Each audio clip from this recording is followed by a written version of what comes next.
మెల్లిగా మెల్లిగా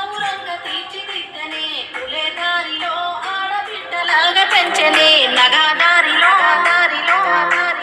ఓ శివుని గుమ్మ ఊరు వాడ వెలిసినాదే ఓ